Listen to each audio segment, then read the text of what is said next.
Salut tout le monde, j'espère que vous allez bien. Manchester United vient de battre Aston Villa 4-2 dans un match de Carabao Cup qui envoie les Mancuniens en 8ème de finale de cette compétition et qui élimine Aston Villa de la compétition. C'est une revanche méritée par rapport aux 3 points perdus en Première Ligue. Manchester a dû faire sans Ronaldo pour passer ce tour, avec un retour de Fernandes pour ce match ainsi que Martial et Rashford dans sa position préférentielle. Cette victoire fait tout de même du bien, même si elle était compliquée parce qu'elle peut relancer une bonne série avant de se quitter pour le mondial, surtout que le match qui arrive face à Fulham risque d'être compliqué.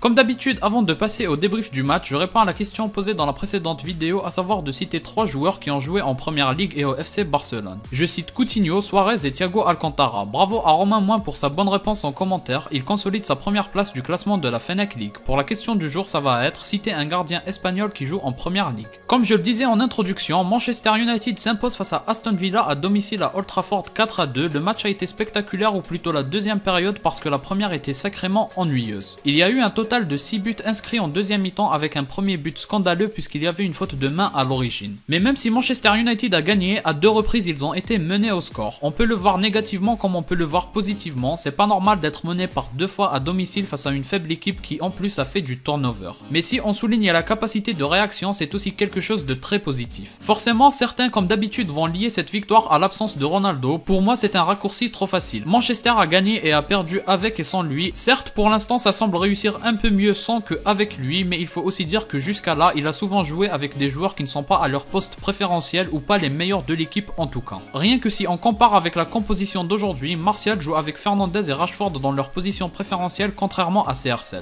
Et puis Martial n'a pas fait un match bien meilleur que celui de Ronaldo, il a été souvent hors jeu, il n'a pas fait beaucoup d'efforts défensifs et il n'a pas été ultra présent par ses appels. Je l'ai pas spécialement trouvé meilleur que Ronaldo. À mon avis, ce sera pas mal d'essayer le trio Martial, Ronaldo et Rashford avec Martial sur le côté droit. C'est un peu offensif d'aligner ce trio là qui ne fait pas énormément d'efforts défensifs, mais je pense que c'est celui qui réussira le mieux offensivement. En tout cas, dire que ça s'est passé beaucoup mieux que lors de la défaite face à Aston Villa, je n'irai pas jusqu'à là non plus, parce qu'encore une fois, encaisser 2 buts et être mené 2 fois, c'est pas normal. Et puis il faut aussi souligner que Unai Emery a fait du turnover contrairement à Ten Hag qui a aligné quasiment sa meilleure équipe.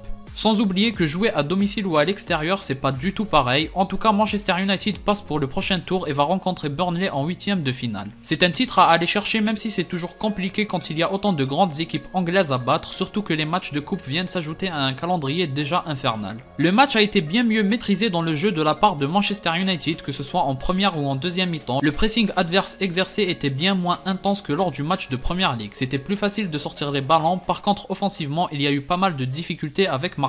C'est en deuxième mi-temps que le jeu s'est libéré, notamment avec la rentrée de Garnacho. C'est là qu'on a vu la fébrilité défensive de Maguire et Lindelof aussi. Petite parenthèse, ça fait peur pour le match face au Barça vu qu'il faudra se passer de Lisandro Martinez. Mais si on doit analyser les buts, voici ce que j'en pense. Tout d'abord, le premier d'Aston Villa qui fait suite à une faute de main normalement, mais elle a été ignorée. Mais de toute façon, dans l'action qui se suit, il y a 2 erreurs mancuniennes. Je ne comprends pas comment l'attaquant se retrouve en face à face aussi facilement et l'intervention du gardien en face à face est totalement incompréhensible. Il retire ses mains comme s'il avait peur. C'est une grosse erreur du gardien et de la défense selon moi. C'est pas possible que l'attaquant puisse être servi aussi facilement et se retrouver en face à face avec 2 défenseurs qui sont censés le gérer. Heureusement, Manchester revient au score dans la minute grâce à un très bon appel en profondeur de Fernandes bien servi dans la course. À son tour, il sert Martial qui n'a qu'à pousser la balle au fond des filets. Ensuite, il y a ce deuxième but encaissé bêtement par les Mancuniens parce que Malacia exerce mal son pressing et va un peu trop devant. Aston Villa en profite et réussit l'une de ses rares bonnes sorties de balle parce qu'après c'est que des catastrophes qui ont causé la majorité des buts.